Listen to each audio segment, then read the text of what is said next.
It's another edition of Time About the Movies, and today we're taking a look at the films on November 13th, 1998. We got 7 movies to look at today, so we have a lot to get to, so let's just go ahead and jump on into it. And we'll start off with the biggest new release of the weekend, and that is I Still Know What You Did Last Summer.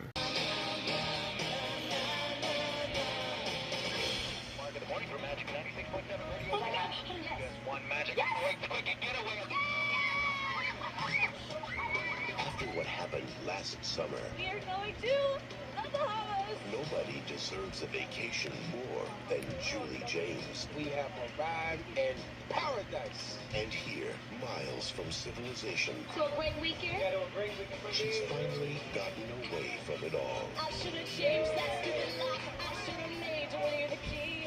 If I had known for just 1 second, you'd be back to bother me. Don't know the lyrics. Hold on.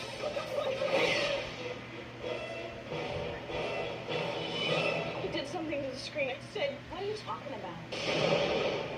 But she can never escape her past. It's happening again. What? Because there are some secrets There was a body in there. I am not going crazy. He's here. Who is here?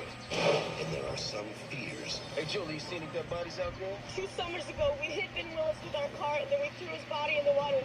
Can you not tell me the whole story? I'm your best friend. that will haunt her forever. I want off this island. That's not possible. This time, We're all gonna die! Good God, one by one! there's no getting away.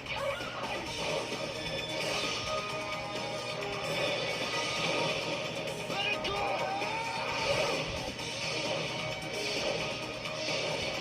If you want me, Ben, come and get me. I'm right here.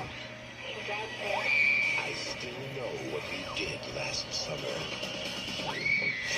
Get hooked again. Let me put it to you this way in terms of the level of the intelligence of this movie.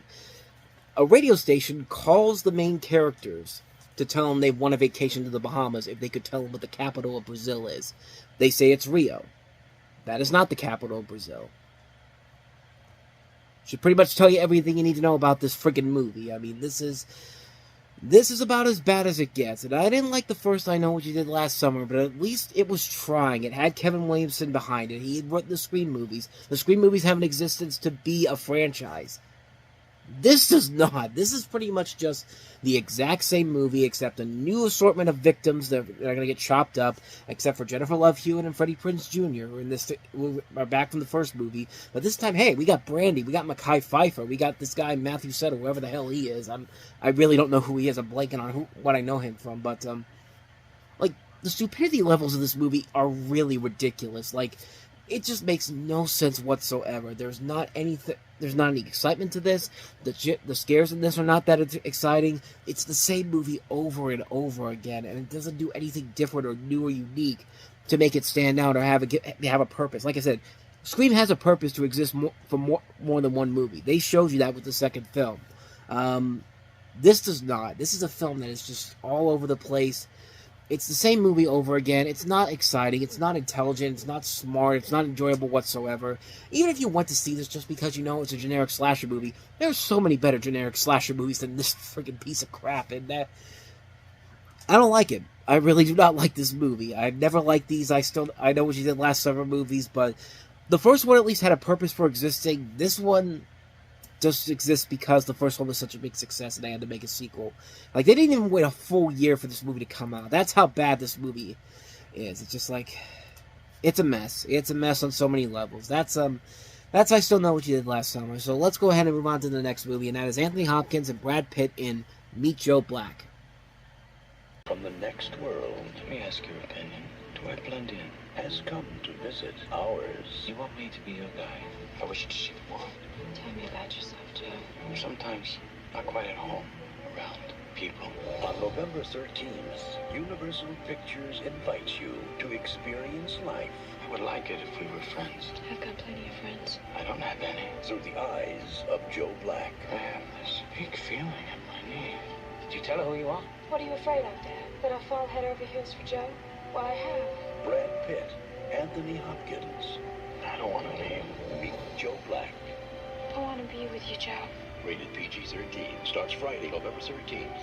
So this is a story about a guy who's celebrating his 65th birthday, played by Anthony Hopkins, and he's visited by Death, played by Brad Pitt, who wants to know what it's like to be human in return for giving Bill extra days of his life. He ends up falling in love for his daughter, played by Claire Forlani, and you can pretty much tell where the rest of it goes from there. What they're not showing you in the trailer is the hilariously overly bad scene where Brad Pitt's character gets hit by a car and he gets hit. It's just the way that scene is shot is just amazing. If you haven't seen that scene, I'd say definitely go look for that. I can tell that the people who wrote for Duckman actually probably wrote that, because no joke, this is co-written by Ron Osborne and Jeff Reno, who wrote for Duckman, the TV series, along with Bo Goldman and Kevin Wade. It's directed by Martin Brest too, who's made some good movies: Son of a Woman, Beverly Hills Cop, Midnight Run. This one, it's hard to really get a grasp on it. I mean, at times it can be really good. There are elements about it that do kind of work. Brad Pitt is okay here, even though he looks very one-note in that commercial I just showed you. And he doesn't really have a whole lot of connection with Claire Forlani overall. Anthony Hopkins is Anthony Hopkins. He's usually going to give a good performance, but it runs on for way too long. A 3-hour movie like this, it needs to keep going. It does not have to be this movie that just... You have no real investment in the characters for that long period of time, and you really struggle to keep up the pace with it. And like I said, there are times when the movie is supposed to be taken really seriously, but you can't help but laugh at your ass off at some of the stupid decisions they make because of it. Specifically, that car scene. But the ending overall, yeah, is pretty bad too. Like, it's a cheap knockoff. It's a cheap ending to try to get a cheap emotional ploy out of you. This is clearly an Oscar bait film and not really a good one. I mean, there's so many other better movies that these people have been involved in. Meet Joe Black definitely is not that. It's not a good movie. It's not a bad movie either. It's just definitely a very, very mixed bag of a film. It just doesn't deliver on everything that they promise that they give you. But yeah, that's Meet Joe Black. But I still like Meet Joe Black over our next movie, and that is Jonathan Taylor Thomas and I'll Be Home for Christmas. How far will one guy go Come on, Jake, we can make it. to get home for Christmas?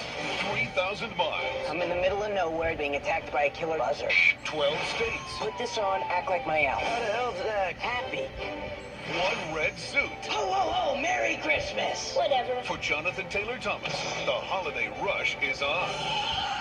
Disney's I'll Be Home for Christmas. Now on video. One of the worst comedies ever made. I talked about this a while ago when No Hard Feelings came out.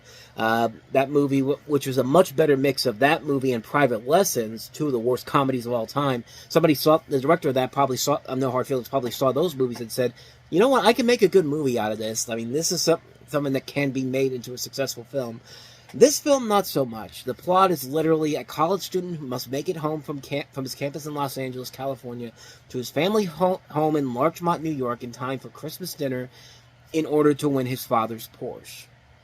That is literally the plot of the film. And first of all, let's make the Family Guy joke right now. A 20-minute call to Larchmont? What do we know in Larchmont? My sister-in-law. Oh, yes, right. Carol. Yes, that's right. How is Carol? Second of all, how did Jonathan Taylor Thomas go from being the young kid from Home Improvement and Man of the House to sounding like he's still going through puberty as a teenager? I mean, when Macaulay Culkin grew up right before our eyes, from Home Alone to Richie Rich, the transition from kid to teenager didn't look that bad. That took over 4 years. This is between 3 years. This is 3 years between this movie and Man of the House. And third, man, this trailer is so misleading. Jake wasn't even going to come home for Christmas, as he was trying to convince his girlfriend to go with him to Hawaii at first, before saying, no, screw that, I want to be home with my family for the holidays. So, yeah, nice job of trying to hide that, Disney. Also, Jake's dad had to convince him to come home because he was going to give him the Porsche if he was home by 6 p.m. on Christmas Eve for dinner. But hey, if you showed us that, then you wouldn't have to admit that Jake is kind of a freaking asshole. And he's a friggin' asshole. This whole movie is a friggin' asshole. And like I've said before, this was back when the Disney live-action movie department was really struggling to keep up and had very rare good films. And this film did not do itself any favors. You can't get invested in these characters whatsoever, especially Jake, because he's just such an arrogant douchebag in this movie all throughout the film. And I'm not saying and I know the saying is assholes finish first, but assholes can be likable too, and Jake is not a likable asshole. I mean, That's 5 times I've had to use the word asshole in this. I mean, this is getting rough, and it also doesn't help that everybody else is really unlikable, from his girlfriend, played by Jessica Biel, even down to the family, who are literally bribing him back home for a frickin' car. And all the characters in here are just obnoxious, they're stupid, they have no remorse to them at all whatsoever. And I get the feeling that this was that movie Christmas with the Cranks and Deck the Halls took a lot of how to make a Christmas movie so against the spirit and the meaning of the holiday season, because a lot of what I hate about those movies is in this film. It's one of the worst Christmas films ever made. It's one of the worst comedies ever made. It tries to make us feel sympathy for the most obnoxious and selfish idiots ever. The comedy's not funny. The movie looks cheap. It's just a mess of a film on so many levels. Like I said, it's one of the worst comedies ever made. Avoid it like the plague. Let's go on to a much better film. Or at least I think it's a much better film. I don't know. I haven't seen this one. So, here's Meryl Streep and Dancing at Lughnasa. Academy Award winner Meryl Streep in a story about the music that sets us dancing It's the festival of Lughnasa. I want to dance. and the love that sets us free. If even the announcer can't even say the title of your movie, then you know there's a problem here.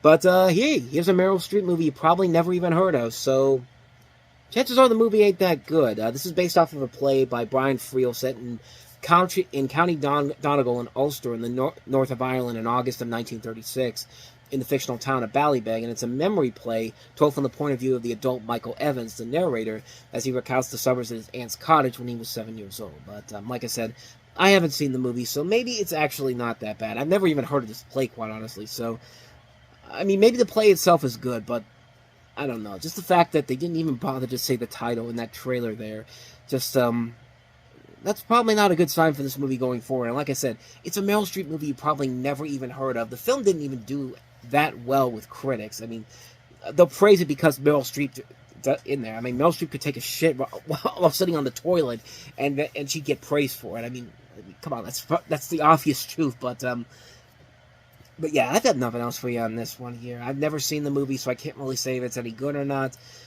So let's go ahead and just move on to the next movie, and that is Welcome to Whoop Whoop.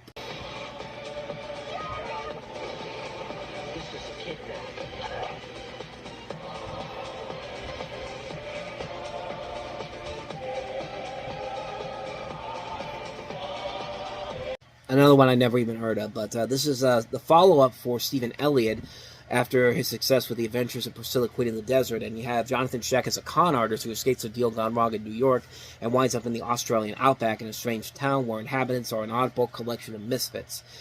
That's pretty much all I know about this one. I've never seen this movie before. I don't know anything about it. I didn't even know it even existed. I didn't know this director who did Priscilla Queen in the Desert did another film after this. I mean, he probably did, but now I know he did, but I had no idea before I even started looking this up. So I really don't know anything about this movie except the fact that it's based on a novel and that Whoop Whoop is a colloquialism. Even as I try to say it, after I do look it up on Google, I probably didn't say it right. But it's her referring to an exact location, usually in rural or remote Australia. Again, that's pretty much all I know about the movie. Jonathan Scheck was good in That Thing You Do. That's pretty much all I can remember about him. I don't know if he's good in this. He probably is, but that's really all I know about this film. So that's Welcome to Whoop Whoop. On to the next movie, and that is Hardcore Logo. In the beginning, there was nothing. But then God said, let there be. Well, some of that's true. From director Bruce McDonald comes a film about Canada's favorite band.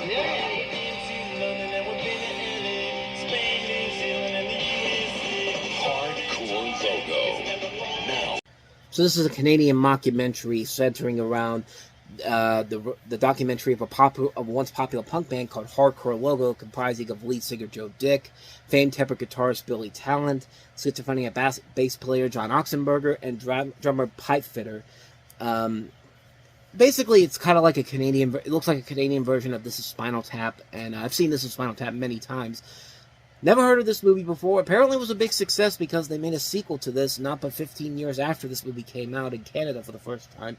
So I don't know. Like I said, I don't really know too much about it. I've never seen the film, so I don't know if it's any good or not, but it probably is if it's got a sequel to it. But that's Hardcore Logo, so let's go on ahead and move on to the last movie, and that is Thursday.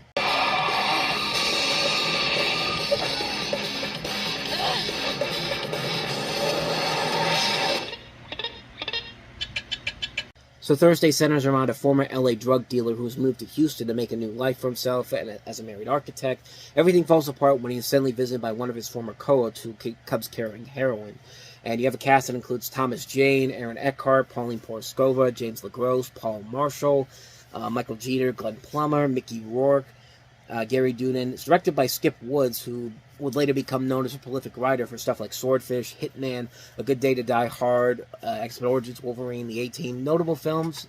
I never said great films, but notable films. As far as the film itself goes, I don't really know too much about it. I've never seen it before. Thomas Jane and Aaron Eckhart, they can be really good actors if you put them in some good stuff, so who knows, maybe this is actually pretty good, but like I said, I haven't seen the film, so I can't really say if it's any good or not, so that is Thursday. Alright, so that's another edition of Time About the Movies and the Books. When we meet next time, we'll go to the pre-Thanksgiving weekend of 1998 with, again, some notable films. The Rugrats movie, the first animated film not from Disney to make over $100 million at the box office domestically. We also have Will Smith and Gene Hackman in Enemy of the State. Woody Allen's latest film, Celebrity, the limited release of Disney Pixar's A Bug's Life, Waking Ned Divine, Central Station, Savior, and Storefront Hitchcock. So 8 movies overall to look at next time, and we will delve into those on the next episode. Thank you guys for watching, and as always, if you want to see more videos like this, hit the playlist on the next page, check out the previous episode.